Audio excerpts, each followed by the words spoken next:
Hello and welcome to Boxes of Comics. I am your host, Chase Higgins, and today we continue reading the Marvel Encyclopedia. As we make our way through all of the Marvel Universe, we've talked about teams, we've talked about individual heroes. We have done quite a lot. We are still on teams, and we're going to be on teams for a couple more pages. Let's see.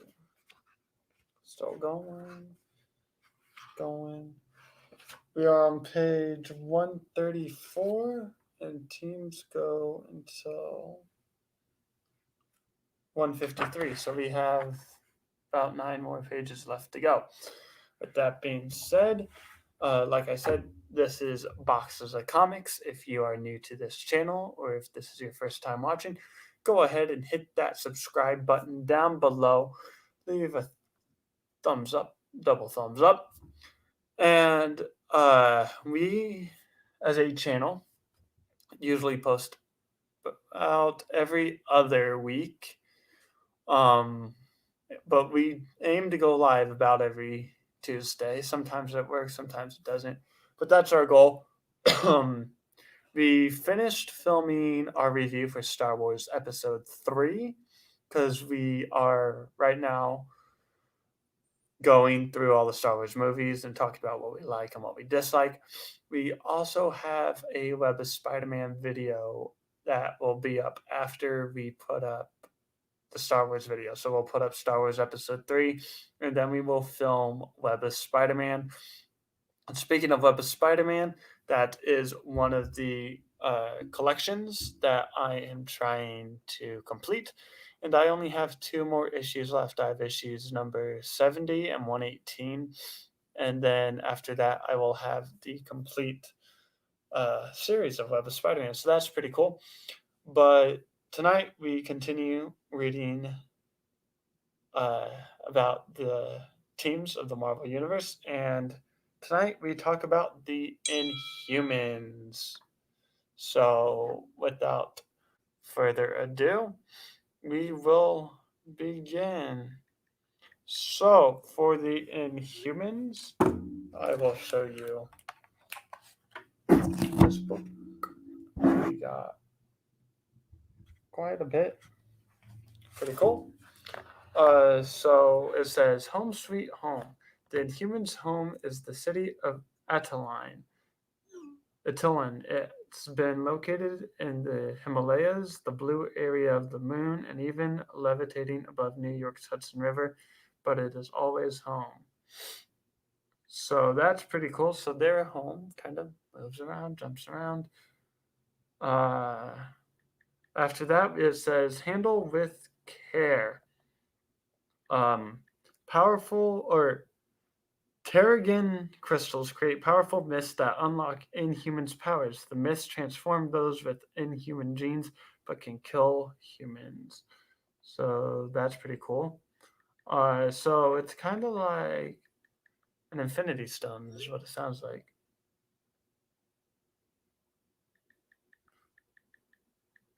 But the Infinity Stones in the MCU are gone, so I wonder if there's something different because it's similar, but not. Then it says a Terrigen bomb explodes on Earth. Carriers of the Inhuman gene are forced into Terrigenius. These new Inhumans become known as New Humans. NU humans. Then at the bottom of the page it says, "Tell me more. A superpower derived from Terrigenus can have seriously bad side effects. Any physical change is irreversible, so fingers crossed you don't get one. Or fingers crossed you get a good one." So there's good and there's bad Terrigenus. That's pretty cool. Then it goes on to say, shield declassified. Terrigenesis, Inhumans look just like normal humans until they are exposed to mutagenic mist from the rare Terrigene crystals, a process known as Terrigenius. Their bodies mutate inside large green cocoons before they emerge with unique superhuman powers. Between the panels, the Inhumans are no newbies. Medusa debuted in Fantastic Four number 36 in 1965. Her origin story and fellow Inhumans were revealed later that year in Fantastic Four number 45. When good guys go bad, then good again. Medusa loses her memory, joins up with the Frightful Four, and battles the Fantastic Four. Eventually, she remembers who she is and joins her former foes in a new team, the Future Foundation. Family connections. Thane is the son of Thanos, the Mad Titan, is revealed to be of Inhuman lineage. After his pterogenesis, the once kind doctor finds he can create living death with the touch of his hand, a power he uses to lock his evil father in suspended animation. Power up. Black Bolt, a whisper from the superpowered voice of Black Bolt, king of the Inhumans, can level an entire city. His pterogenesis took place earlier than any other Inhumans, making his powers the most developed of the entire race. Top 6 most powerful Inhumans. Number 6, Miss Marvel, Kamala Khan, can morph in size, shape, density, and even appearance. 5 is Lockjaw, looks like a dog but can teleport. 4 is Crystal, sister of Medusa and ex-wife of Quicksilver, can manipulate earth, air, fire, water. 3, Maximus the Mad, brother of Black Bolt, with psionic abilities but questionable sanity. Number 2, Medusa, queen who can control her long red hair as a whip to blind people or lift objects. Number 1 is Black Bolt, king with an earth-shattering voice and the ability to manipulate energy. These are the super Inhumans. The Inhumans are a reclusive, genetically enhanced super race. Thousands of years ago, the alien Kree abducted cavemen and experimented on them. They hoped to build an army, but instead created an entire race of superhumans. So, there, once more, is the pages. So, pretty cool. And I wonder if they're going to tie into the MCU. Let's see. Share screen.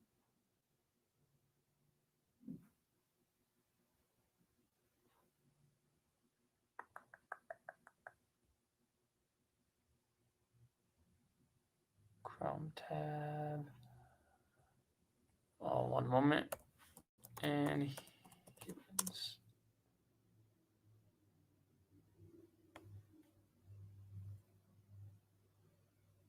Alright, so it's a TV series.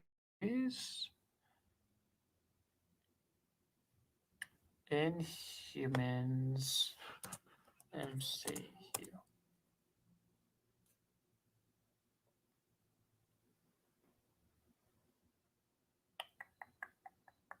A race of altered human beings that are the result of experiments on prehistoric humans by the extraterrestrials. Kree manipulated their genetic code, creating the potential for them to acquire superhuman abilities through pterogenesis. What else? Go back. Go back.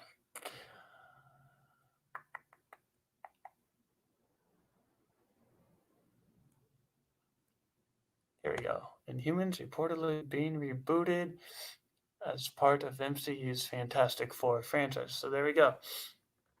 Looks like they'll introduce the Fantastic Four, and with the Fantastic Four will come the Inhumans. Agents of S.H.I.E.L.D. Same world as Agents of S.H.I.E.L.D. Canceled after 8 episodes following underwhelming and rapidly catering success, not to mention the worst reviews to greet any Marvel movie or TV show since the comic book company first created their own back in 2008.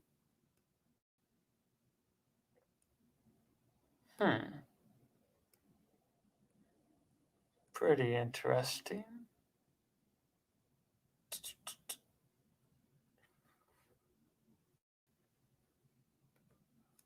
Oh, okay, so we'll just exit out. So that was pretty interesting. Hopefully you saw that. Otherwise, you're just looking at me staring off in the screen.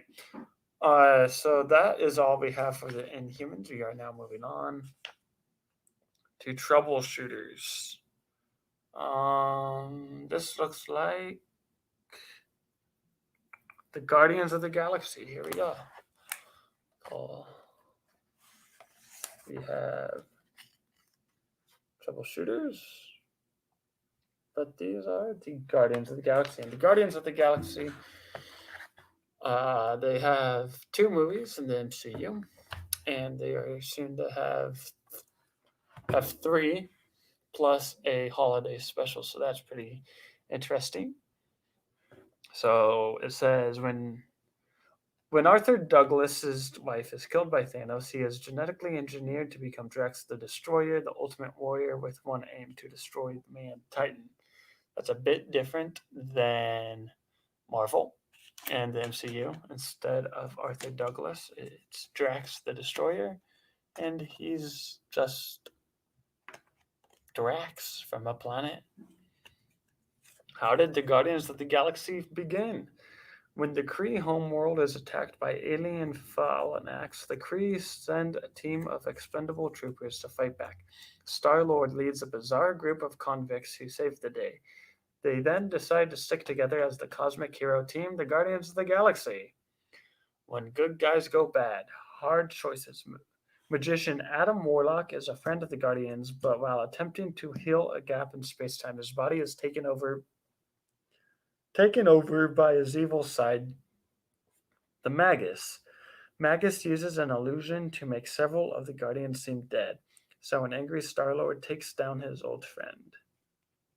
The Guardians of the Galaxy are a motley crew of adventurers that travel across space battling alien bad guys, confronting cosmic threats, and blowing things up. Are they heroes or a gang of troublemakers? Maybe they're a little bit of both. The first Guardians actually came from the future. Star-Lord and his pals come face to face with the original Guardians of the Galaxy crew, which is Martin X, Van Sastro, Charlie 27, and Yondu, when they visit in the year 3009. Identity crisis. The team almost lost the name themselves. Rocket Raccoon and his human hangers-on, or Groot and the Branches. Then they meet Vance Astro, formerly in a team named the Guardians of the Galaxy, and they borrow that name. The top 5 Guardians of the Galaxy. Number 5, Gamora, the deadliest woman in the galaxy, trained by Thanos as an assassin but soon sees the error of her ways.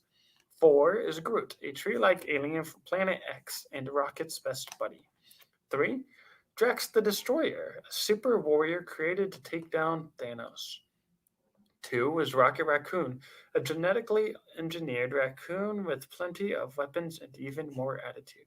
Number 1 is Star-Lord Peter Quill, a roguish Earthling who can't help being a hero.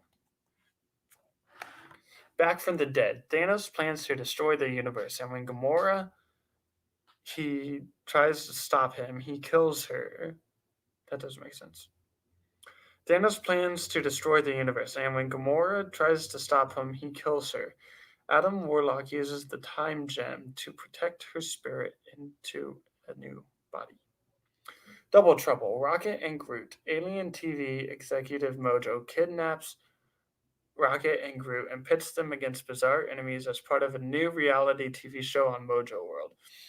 The show is a hit, and Mojo makes big money selling Rocket and Groot action figures and much more.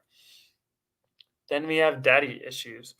Star-Lord Peter Quill has a human mother, but a father, Jason alias Jason of Spartax. He is the ruthless leader of the Spatoid army. He wants Peter to roll by his side, but Peter can't stand his dastardly dad. Just add water. Groot can regrow from just a twig, which is handy as he tries to get blown up a lot. Rocket just collects a cutting and grows a new Groot in a pot. Many furry encounters. Rocket Raccoon first meets a superhero when he is stranded on the bizarre planet of Half-World with the Incredible Hulk. The two team up to take down the evil mole Judson Jakes. Pretty interesting. Let me show. So there's that. You got Guardians of the Galaxy there and right there. Shield declassified. New recruit. Tony Stark decides to take a vacation in space, but he is attacked by the alien Badoom. The Guardians come to Iron Man's rescue, and he ends up joining the team for a while. So that's pretty cool.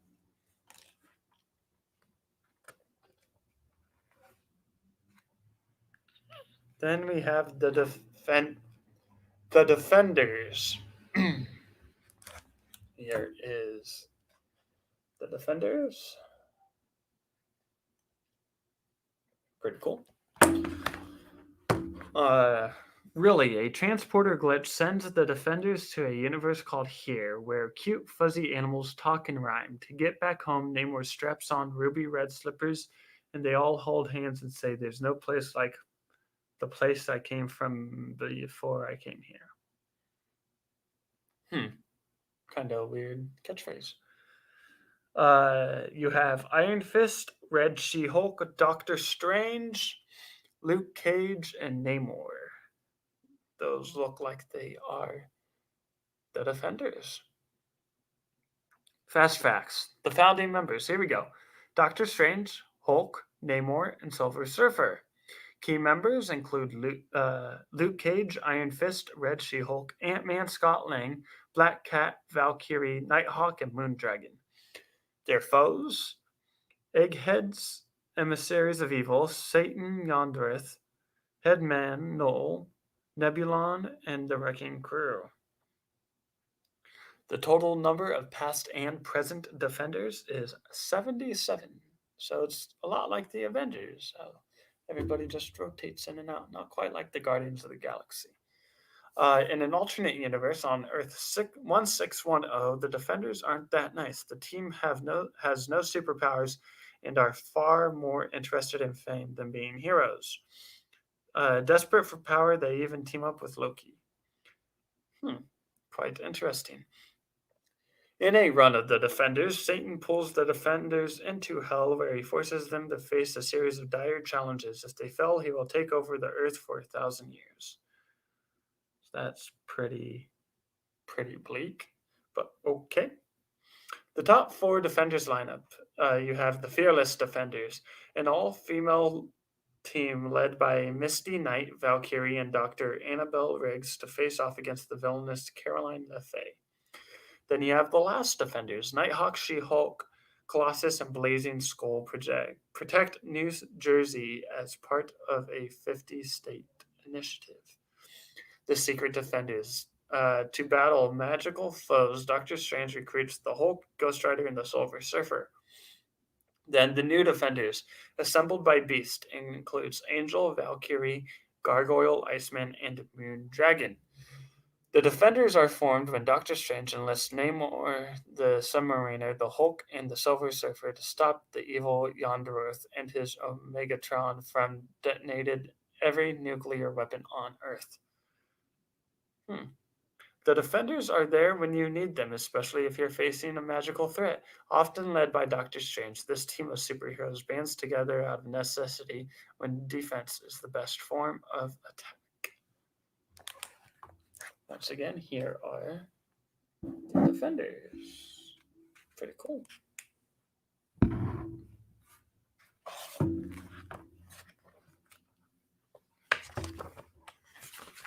So, moving on, we've gone through a couple of teams. We'll get through maybe 1 or 2 more, as we are now on page 141. And we got 10 more pages left until we reach S.H.I.E.L.D. So that's pretty cool. So, hush hush. Let me show you. Hush hush. Let's read some more. MI-13 is the British government's first line of defense against superpowered and paranormal threats, overseen by secret agent Pete Wisdom and led by patriotic hero Captain Britain. MI-13 works behind the scenes to keep the UK safe. The top three international recruits of the UK of M1-13. We have Shang-Chi. Pete Wisdom calls on the Chinese master of Kung Fu to defeat the Welsh dragon, an ancient beast who finds a new calling as a crime lord. Then you have the Black Knight. Former Avenger Dane Whitman, wielder of the Ebony Blade, joins to repel an alien invasion in love with Faiza Hushan. Then you have Blade, the legendary vampire hunter, signs on when the agency clashes with Dracula and his vampire hordes, hunts vampires along with Spitfire. In an alternate universe, the Captain Britain of Earth 833 is a British version of Spider-Man. Quite interesting. I feel like everybody wants to be Spider-Man in some way, shape, or form. Then you have Joining the Dots. M113 is the latest British agency tasked with monitoring the unknown. Previous ones include Strike, Special Tactical Reserve for International Key Emergencies, The Who, Weird Happenings Organization, and Black Air. Steward of the Sword. Dr. Faiza Hushan is struck by an alien weapon and given near complete control of biological organisms, allowing her to alter matter at a subatomic level while serving with MI-13. She inherits Excalibur, the legendary sword of King Arthur. You have Faiz Hussan, Pete Wisdom, Captain Britain, and Spitfire, along with Black Knight, to create the team. Captain Britain's superhuman strength, speed, durability, and fight are tied to his emotions. When he feels confident, he is nearly invincible. If he feels doubt, his powers weaken dramatically. Dracula stages an invasion, believing the UK's magical anti-vampire barriers have fallen.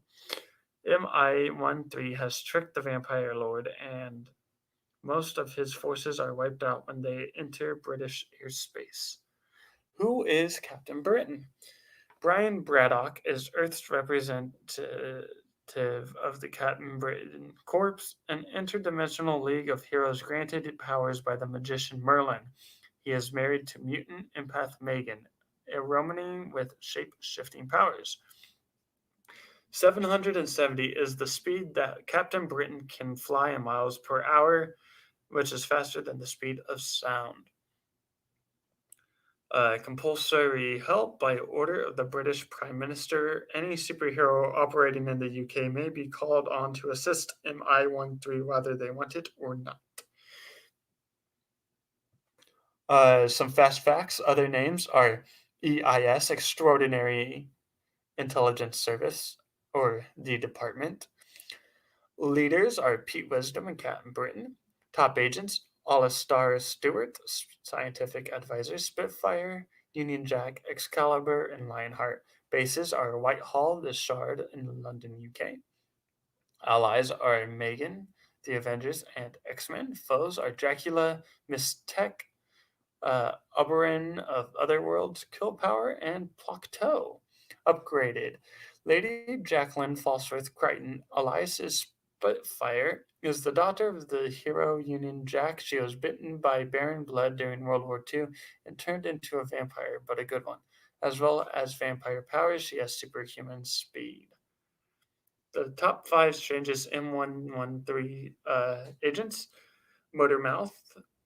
He is a full-mouth woman with a sonic scream. Tangerine, an emotional vibe reader. Digitech, a living proto-silicon computer. Tink, a fairy from the other world of Avalon. And Captain Midlands, a senior citizen super soldier. That is where we will end it tonight. But then we have superhero team, sort of fugitives. The Pride. They are called the Pride. Let me go ahead and show you. The Pride. There they are. Looks kind of jungle-ish. So we have the Pride. Then we have a bunch of little kids.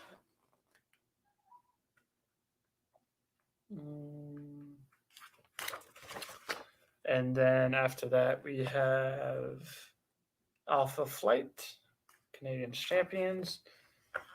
And then we have Army of the Undead, followed by the Multiverse of Gods, and then Shield. So we have a few more pages to get through. And like I said, we start tomorrow with Fugitives, known as the Pride. So pretty cool. Once again, this is the Marvel Encyclopedia. So thank you for watching. Don't forget to like and subscribe. And this week we will put up a new video called Star Wars Episode 3, Revenge of the Sith review. And as soon as this boy right here gets it done, we will put it up. So, Colin, are you going to get it done? That's a yes in Wookiee. So, thank you guys for joining us, and we hope that you have a good rest of your day. And don't forget to like and subscribe and share our channel. Till next time, bye-bye.